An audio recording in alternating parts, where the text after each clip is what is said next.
Hey guys, welcome back to my channel. आप सुन रहे थे मेरे साथ लव यू जिंदगी। लव यू जिंदगी भाग 99। नैना पहले से परेशान थी और विपिन जी के फोन ने उसे और उलझन में डाल दिया।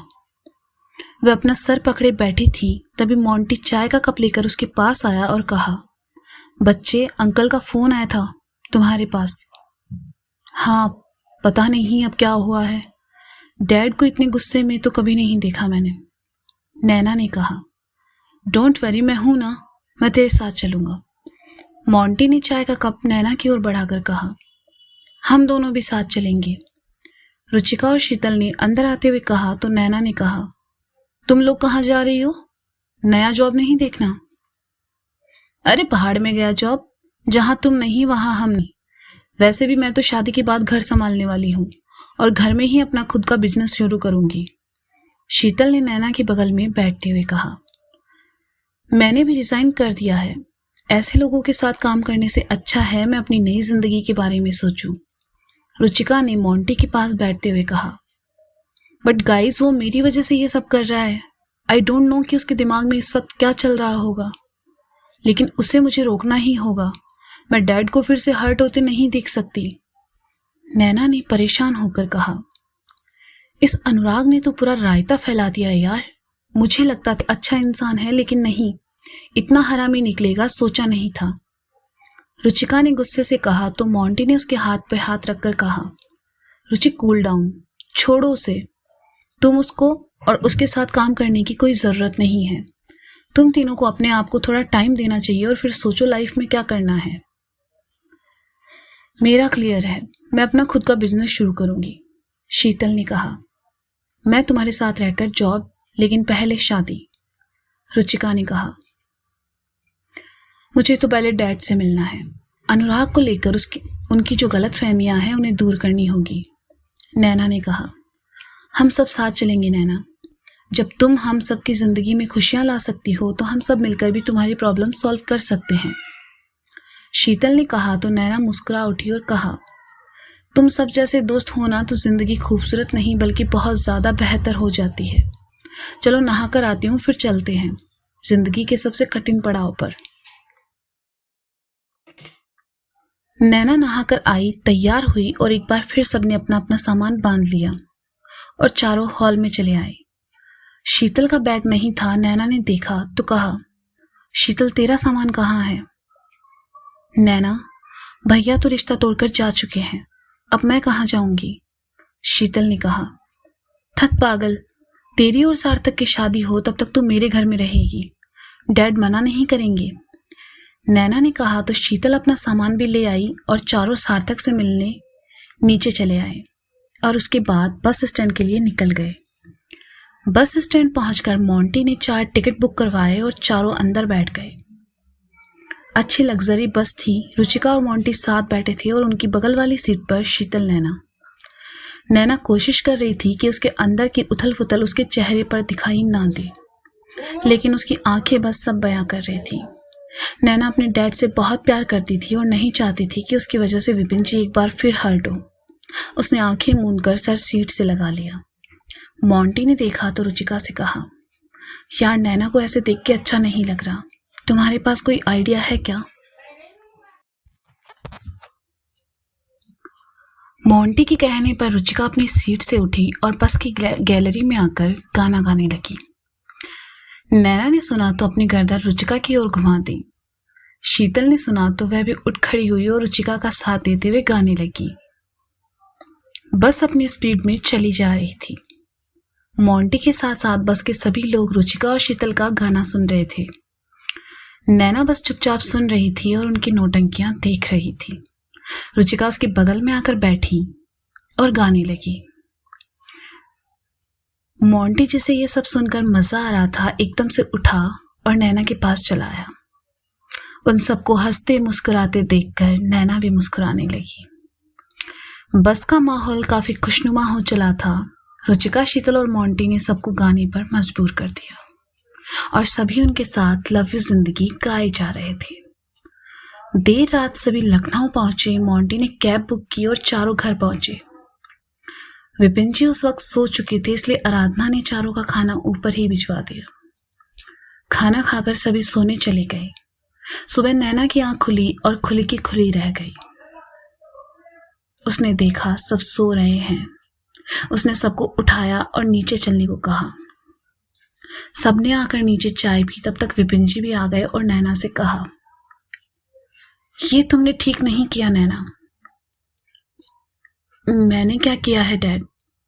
नैना ने बेचारगी से कहा। मोंटी, रुचिका और शीतल चुप थे क्योंकि आज पहली बार विपिन जी थोड़ा गुस्से में थे। उन्होंने कुछ देर चुपचाप उनकी बात सुनना ही सही समझा और मन ही मन प्रार्थना भी कर रहे थे कि नैना भी उनके सामने कोई जवाब न दे। तुमने अनुराग पर हाथ उठाया? नैना, उसके साथ तुम्हारा रिश्ता होने जा रहा है, तुम ऐसा कैसे कर सकती हो? विपिन जी ने कहा तो नैना और बाकी सब समझ गए कि ये आग अनुराग ने ही लगाई है। नैना विपिन जी के पास आई और कहा, डैड मेरी बात सुनिए, ऐसा करने के पीछे वजह थी। वजह तुम्हारा गुस्सा है नैना। इतना गुस्सा लेकर कैसे जी पाओगी? किसी पर भी हाथ उठा देना सही है क्या? बोलो। विपिन जी पहली बार नैना पर चिल्लाए। नैना ने फिर भी उन्हें समझाने की नाकाम कोशिश की और कहा, आप मेरी बात तो सुन लीजिए डैड। अनुराग ने जो किया वो सही नहीं था। मजबूरन मुझे ऐसा करना पड़ा। मुझे कोई सफाई नहीं चाहिए नैना। अभी के अभी अनुराग को सॉरी कहोगी तुम, और आज के बाद तुम्हें दिल्ली में रहने की कोई जरूरत नहीं है। विपिन जी ने अपना फैसला सुना दिया। पर डैड, नैना ने कहना चाहा तो विपिन जी ने नैना के सामने हाथ करके कहा, बस नैना, बहुत हो गया। पहले उसे सॉरी, उसके बाद मुझसे बात करो। नो डैड, मैं उसे सॉरी नहीं कहूंगी, कहकर नैना वापस ऊपर चली गई। आराधना जी सब सुन रही थी। विपिन जी के पास आई और कहा, एक बार उसकी बात तो सुन लीजिए, वो क्या कहना चाहती है। नहीं अरू, वो फिर बेफिजुल सा बहाना बना देगी। इस बार जो उसने किया है वो अच्छा नहीं किया। विपिन जी ने कहा, अंकल इस बार भी नैना की कोई गलती नहीं है, वो अनुराग ही। मोंटी ने कहना चाहा तो विपिन जी ने उसकी ओर देखा और कहा, देखो मोंटी, तुम उसके दोस्त हो, उसे समझाने के बजाय तुम मुझसे बहस कर रहे हो। नैना ने अनुराग पर हाथ उठाया है और ये मामूली बात नहीं है। पर अंकल, रुचिका ने कहना चाहा तो विपिन जी उसके पास आए और कहा, देखो बेटा जी, आप सब उसके दोस्त हो, अच्छी बात है, उसके दोस्त बनकर रहो, लेकिन इस मामले में कोई राय मत दो। रुचिका और शीतल ने महसूस किया कि अनुराग ने जो कुछ भी विपिन जी से कहा है उसकी वजह से विपिन जी हर्ट हैं। उन्होंने उस वक्त ना बोलना ही ठीक समझा और चुप रही। विपिन जी परेशान से सोफे पर आ बैठे और कहने लगे, चाहता हूं नैना की शादी से पहले उसका गुस्सा थोड़ा कम हो जाए, लेकिन ये तो दिन ब दिन बढ़ता जा रहा है। इस गुस्से की वजह से उसकी आने वाली जिंदगी पर बुरा असर पड़ेगा। शादीशुदा जिंदगी में बहुत सी बातें ऐसी होती हैं जिन्हें बर्दाश्त करना पड़ता है। हर बात के लिए हम किसी पर हाथ नहीं उठा सकते। कल को इसने अपने ससुराल में किसी पर हाथ उठा दिया तो क्या इज्जत रह जाएगी हमारी। नैना तो जैसे कुछ सुनने को तैयार ही नहीं है। मैंने ही उसे सर पर चढ़ा रखा है।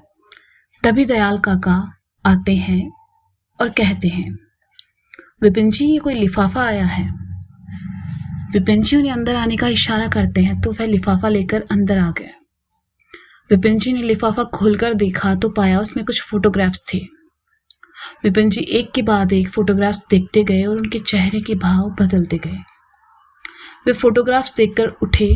शीतल, मोंटी, रुचि और आराधना जी को भी जानना था कि आखिर उन फोटोज में क्या था। विपिन जी के बदले हुए भाव देखकर आराधना ने वो फोटोग्राफ्स लिए और देखा तो उनके चेहरे पर भी गुस्से वाले भाव आ गए। मोंटी ने उनसे फोटोज लिए और शीतल रुचिका के साथ देखने लगा, लेकिन इन तीनों के चेहरे पर दुख या गुस्से के बजाय खुशी के भाव थे। उन तस्वीरों में अनुराग एक लड़की के साथ था जिसे तीनों ही नहीं जानते थे, लेकिन उनकी तस्वीरें जितनी क्लोज थी उस हिसाब से यही लग रहा था कि वो अनुराग की गर्लफ्रेंड थी। आगे की तस्वीरों में अनुराग नैना के करीब था। एक तस्वीर में उसने नैना का हाथ पकड़ा था और वह एक में नैना को छूने के लिए हाथ बढ़ा रहा था। मोंटी का तो मन किया खुशी से उछलकर सबको बता दे कि अनुराग का भांडा फूट चुका है। रुचिका और शीतल भी खुश थी कि नैना की जिंदगी में अब सब सही होने वाला है। विपिन जी को तो तस्वीरें देखकर यकीन ही नहीं हुआ कि उनकी पसंद कितनी गलत थी। उन्हें चुप देखकर मोंटी उनके पास आया और कहने लगा, देखा अंकल, यही सब तो नैना आपको बताना चाह रही थी। अनुराग उसके लायक नहीं है, वो बहुत घटिया और गिरा हुआ इंसान है। नैना ने उसे थप्पड़ तब मारा जब उसने नैना के साथ बदतमीजी करने की कोशिश की। ये मैंने क्या किया? मुझसे इतनी बड़ी भूल कैसे हो सकती है? बिना सोचे समझे मैंने नैना का रिश्ता इससे तय कर दिया। उसे कितना डांटा, उसे कितना दुख पहुंचा होगा। विपिन जी ने भावुक होकर कहा तो रुचिका उनके पास आई और कहने लगी, अंकल, हम लोग सिर्फ नैना के दोस्त ही नहीं हैं, उसे समझते भी हैं। उसे गलत इंसान के हाथों में जाने नहीं दे सकते। प्लीज अंकल, अनुराग से नैना का रिश्ता मत कीजिए, वो कभी खुश नहीं रह पाएगी। अरे नहीं बेटा, मैं ऐसे लड़के से नैना की शादी नहीं कर सकता। मुझे लगा अनुराग अच्छा लड़का है, नैना को पसंद करता है, उससे प्यार करता है, लेकिन यहाँ तो कुछ और ही दिख रहा है। पता नहीं नैना मेरे बारे में क्या सोच रही होगी। उसका डैड होकर आज मैं उसे समझ नहीं पाया।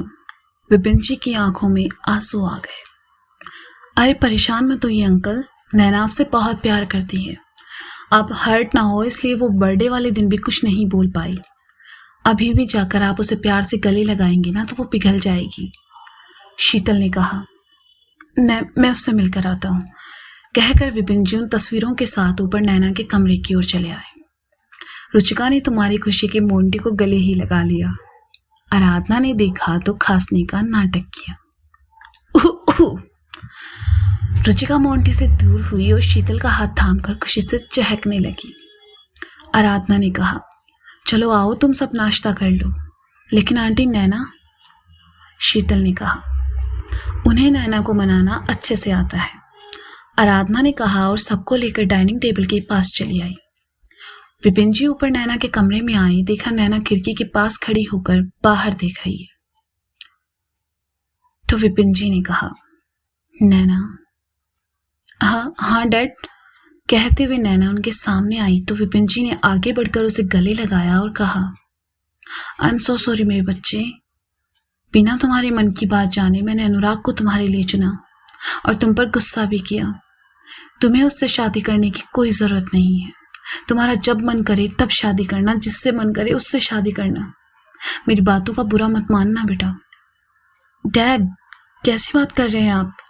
आपकी बेटी ने आज तक कुछ गलत नहीं किया, ना करेगी। अपने लिए आवाज़ उठाना गलत नहीं है डैड, ये आप ही ने सिखाया है ना। नैना ने कहा तो विपिन जी ने नैना का चेहरा अपने हाथों में लिया और उसका सर चूमकर कहने लगे, तुम मेरी बेटी नहीं मेरा बेटा हो और मुझे गर्व है अपने इस बेटे पर। चलो नीचे चलो, मिलकर नाश्ता करते हैं। विपिन जी और नैना हंसते मुस्कुराते चल पड़े। चलते चलते विपिन जी ने वो फोटोज टेबल पर रख दिए। नीचे आकर सबने खुशी खुशी नाश्ता किया। विपिन जी ने अनुराग के मामा को फ़ोन करके नैना और अनुराग के रिश्ते के बारे में मना कर दिया। नैना, रुचिका, शीतल और मोंटी सभी बहुत खुश थे। दिन भर सभी बातें करते रहे। नैना ने शीतल के बारे में विपिन जी को बताया तो उन्होंने शीतल की शादी तक उसे अपने घर में रहने को कहा और उसे अपना ही घर समझने को कहा। शीतल को भी माँ बाप का प्यार मिल गया, इससे बड़ी खुशी की बात उसके लिए क्या हो सकती थी। दोपहर के खाने के बाद चारों नैना के कमरे में आए। नैना ने जैसे ही फोटोज देखे खुशी से उछल पड़ी और कहा, वाओ, ये किसने किया? शायद अभी ने किया हो, रुचिका ने कहा।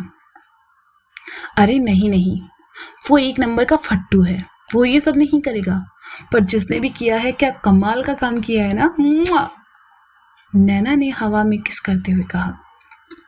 हाँ यार, अभी ऐसा नहीं करेगा, वो तो चंडीगढ़ में है ना, लेकिन ये भी कोई वेल विशर ही होगा तुम्हारा। शीतल ने कहा तो नैना बेड पर आ बैठी और कहा, हाँ, ये एक प्रॉब्लम से तो पीछा छूटा, अब लेती हूँ उस अनुराग के क्लास।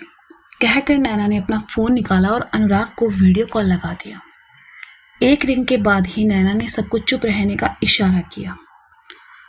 उधर अनुराग के फ़ोन अटेंड करने के बाद उसने कहा, मैं जानता था नैना तुम मुझे फ़ोन जरूर करोगी, सॉरी बोलने की ज़रूरत नहीं है, इट्स ओके। नैना ने अपनी बाई भाव चढ़ाई और कहा, अबे भूतनी के, तुझे लगता है मैंने तुझे सॉरी बोलने के लिए फ़ोन किया है? तेरे सॉरी की बत्ती बना के ना तेरी ही। तुझे क्या लगता है तू मेरे बाप को कुछ बोलेगा और वो मान लेंगे? तेरे जैसे 10 कमीने मरे होंगे ना, तब मेरी जैसे एक पैदा हुई होगी। लगता है उस दिन वाली लात घूसों से तेरा दिमाग ठिकाने नहीं आया, पर बेटा जल्दी आ जाएगा।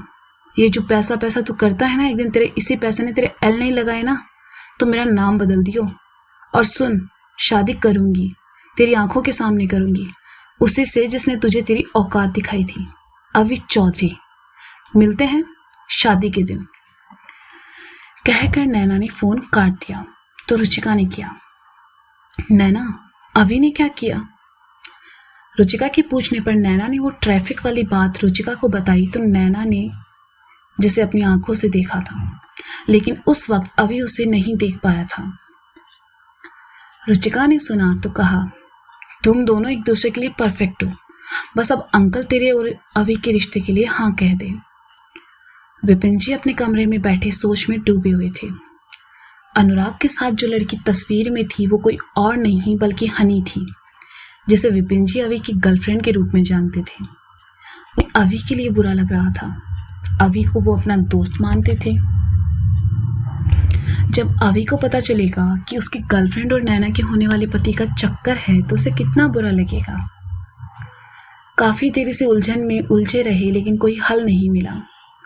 शाम होने को आई तो मन बहलाने के लिए बाहर घूमने निकल गए। रुचिका और मोंटी उस रात वहीं रुके और अगली सुबह रुचिका अपने सामान के साथ जयपुर और मोंटी अपने घर चला गया। एक हफ्ता गुजर गया। अभी अपने नए काम में ऐसा उलझा कि बाहर ही ना निकल पाया। एक हफ्ते बाद वह अपने मॉम डैड को लेकर लखनऊ आया। उन्हें होटल रुकने को कहा और कहा कि पहले वह खुद नैना के डैड से मिलेगा, उसके बाद आप लोगों को मिलवाएगा। चौधरी साहब और सौंदर्या जी मान गए। फिर दोनों लखनऊ घूमने निकल गए। अभी नैना के घर चला आया। सुबह सुबह ही किसी ने गाड़ी का हॉर्न बजाया। दयाल काका ने गेट खोला तो पाया कि सामने अभी गाड़ी थी। उसे देखते ही दयाल काका ने खुशी खुशी में गेट खोल दिए और अभी अपनी गाड़ी लेकर अंदर चला आया। विपिन जी बगीचे में ही टहल रहे थे। अभी को देखते ही उसके पास आए और खुशी जताते हुए कहा, अरे अभी बेटा तुम आओ आओ अंदर आओ, मुझे आपसे कुछ बात करनी है अनुराग के बारे में। अभी ने कहा। अभी के मुंह से अनुराग का नाम सुनकर विपिन जी समझ गए कि अभी को सब पता चल चुका है। उन्होंने अभी के साथ अंदर आते हुए कहा, देखो बेटा, मैं मानता हूं अनुराग ने बहुत गलत किया। ऐसे तुम्हारी गर्लफ्रेंड से रिलेशन रखना बहुत गलत था, पर बेटा नैना से तुम ये सब मत कहना। गर्लफ्रेंड? कौन गर्लफ्रेंड? अभी ने हैरानी से कहा। अरे हनी, वो जो फ्लैट में मिलने आई थी तुमसे, वही। अनुराग और उसके बीच जो चल रहा है उसे भूल जाओ बेटा, विपिन जी ने कहा। फिर मैं? अभी ने कहा, तुम्हारा दर्द समझ सकता हूं। तुम नैना से शादी क्यों नहीं कर लेते? तुम इतने अच्छे हो, समझदार हो, मुझे पूरा विश्वास है मेरी बात तुम नैना को संभाल लोगे। नैना से तुम्हारी अच्छी बनती है, देखा मैंने, जी ने कहा। कैसे बाप हैं आप? अभी ने सवाल किया। बहुत अच्छा बाप हूं, और ये एडवाइस मैं तुम्हें एक बाप बनकर नहीं बल्कि एक दोस्त बनकर दे रहा हूं। नैना बहुत अच्छी लड़की है, हमेशा तुम्हारा ख्याल रखेगी। थोड़ा गुस्सा जल्दी आता है उसे, लेकिन मुझे यकीन है तुम्हारे साथ रहकर सुधर जाएगी वो। प्लीज ना मत कहना, विपिन जी ने कहा। और नैना मानेगी? अभी ने फिर सवाल किया। यार सारी बातें मैं बताऊं? वो नहीं भी माने तो मना लेना उसे। तुमसे अच्छा दामाद मुझे कहीं नहीं मिलेगा, और मुझसे अच्छा ससुर तुम्हें कहीं नहीं मिलेगा, जो ये जानता है कि तुम सिगरेट पीते हो फिर भी तुम्हें अपनी बेटी देने को तैयार है, विपिन जी ने कहा। ठीक है, नैना कहाँ है? अभी ने पूछा। ऊपर अपने कमरे में है, विपिन जी ने कहा। ठीक है, मैं पूछ कर आता हूँ, कहकर अभी नैना के कमरे की ओर चला गया। पीछे से विपिन जी फिंगर क्रॉस कर रहे थे कि नैना मान जाए। अभी ऊपर कमरे में आया। नैना अभी तक सो रही थी। शीतल वहीं थी। अभी को देखते ही शीतल के चेहरे पर खुशी आ गई। उसने नैना को उठाना चाहा तो अभी ने मना कर दिया और चुप रहने का इशारा किया। वह धीरे धीरे चलकर नैना के पास आया और अपने होठों को नैना के कानों के पास लाकर कहा, गुड मॉर्निंग। नैना ने कानों में जैसे ही अभी की आवाज पड़ी, उसने अंगड़ाई लेते हुए करवट ली। जब सामने अभी को देखा तो जल्दी से उठकर बैठ गई और कहा, तुम सच में हो मेरे सामने? अभी ने नैना की गाल को अपनी उंगलियों से छुआ और कहा, हाँ। नैना तुम्हारी खुशी के उसके गले ही आ लगी और कहा, डैड ने अनुराग से मेरा रिश्ता तोड़ दिया। I am so happy. मालूम है, अभी ने सहजता से कहा। नैना उससे दूर हुई और कहा, तुम्हें कैसे पता? वो फोटोग्राफ्स मैंने ही भिजवाए थे। अभी ने कहा तो शीतल और नैना हैरानी से देखने लगी। अभी उठा और कहने लगा, तुम्हें क्या लगता है मिस नैना, सिर्फ तुम प्लानिंग कर सकती हो? मैं भी प्लान बना सकता हूँ। जब तुम्हें परेशान देखा तो अच्छा नहीं लगा, इसलिए हनी से हेल्प ली। पर कब? नैना ने सवाल किया। जिस दिन तुम लोग ऑफिस गए थे तब मैंने ही हनी को अनुराग के ऑफिस में भेजा था। उसने वहां मेरा पर्सनल कैमरा फिट किया ताकि मुझे अनुराग से जुड़ा क्लू मिल सके। बस मिल गया सबूत। अभी ने कहा तो नैना एक बार फिर उसे गले लगा लिया और कहा, थैंक यू सो मच पड़ोसी, थैंक यू। तो दोस्तों, ये था लव यू जिंदगी भाग 99। इसका अगला भाग आप जल्द ही सुनेंगे मेरे साथ। तब तक के लिए शुक्रिया, बाय बाय। अपना ख्याल रखें और सुनते रहें लव यू जिंदगी। एक बात और कि अब तक जो आपने स्टोरी सुनी उसके साथ बैकग्राउंड म्यूजिक ऐड था, इसलिए आवाज़ थोड़ी अच्छी लगती थी। बट अभी लास्ट के जो कुछ पार्ट है वो आपको सिर्फ मेरी आवाज़ में ही सुनने को मिलेंगे, इसलिए थोड़ा सा एडजस्ट कर लें, क्योंकि अगली कहानी जो आने वाली है वो फुल बैकग्राउंड म्यूजिक और फीलिंग के साथ सुनाई जाएगी। Thank you.